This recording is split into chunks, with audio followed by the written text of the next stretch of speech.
All right, come on down, big rock and roll show. Come on, everybody, come on. Look at the stampede, come on. Knife juggling. I'm Chef Todd Moore. My mission is empowering people to cook without recipes. They experience the freedom to cook what they want, how they want it, the confidence to take control and try new things, the health benefits of fresh, wholesome foods, and the family-strengthening bonds of dinner time together, as well as the money they save by eating well. Live without rules, cook without recipes. It's a no-recipe lifestyle. Just got done talking about my 5 chef secrets for creating amazing meals at home. And one of the most important is knowing how to use your kitchen knives. You do not need the butcher's block of 24 knives. You see these butcher blocks in the store, and there are 8 or 10 or 12 steak knives. When have you ever cooked steak for 12 people? I don't know anyone that has cooked steak for 12 people, but nonetheless, you're gonna get 12 steak knives. So you don't need the Japanese knife, you don't need the Hungarian knife, you don't need all these things. You need basic knives, but you need the right technique. The #1 knife in the household is the chef's knife. And the chef's knife we know because it's got a tapered blade. Smaller at the tip, larger toward the handle. Now, a lot of people think that you hold the chef's knife like a club, but this is particularly dangerous because if you're cutting something like this can spin in your hand if you hold it like a club. So you're cutting something and that slips toward your other hand. Yeah, that's pretty scary. The correct way to hold the chef's knife is between the thumb and forefinger where the handle meets the blade. This is called the bolster, B-O-L-S-T-E-R, the bolster. Thumb and forefinger where the handle meets the blade and your other fingers around the handle. What this does is lock the knife into place. With the edge of this finger goes against the spine where it meets the handle, my thumb against that blade, and now the knife will not spin in my hand. So you might think that my knife hand, the hand that holds the knife, is the most important hand in knife skills. No, no, no.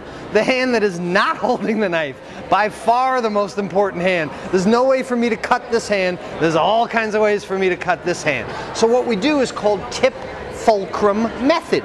You keep the tip on the cutting board and the knife rides back and forth with the tip on the cutting board. When I had my cooking school open, we'd have 20 people in a class.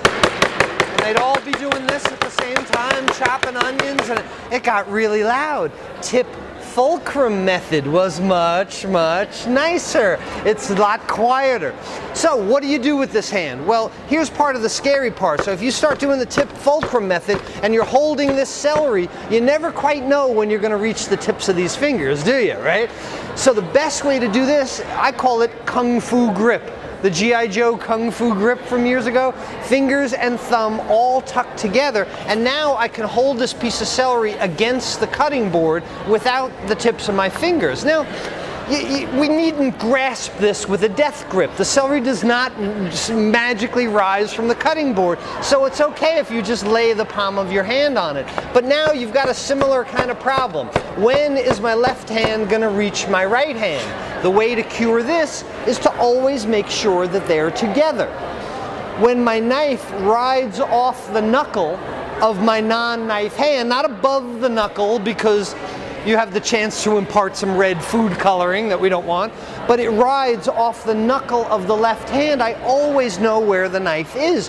Trust me, this is the safest way to do this. So tip fulcrum method with my left hand, put the 2 hands together like that, and the knife will run off the knuckle of my left hand.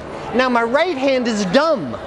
All my right hand has to do is stay in contact with the left. It's the left hand that dictates the increments of the cut. So larger cuts with my left hand give me larger slices. Smaller increments with my left hand give me smaller slices. But the reason for this is consistency of cut is consistency of cook.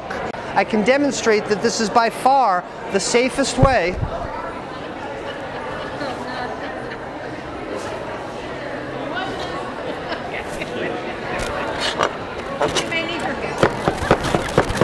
Medic!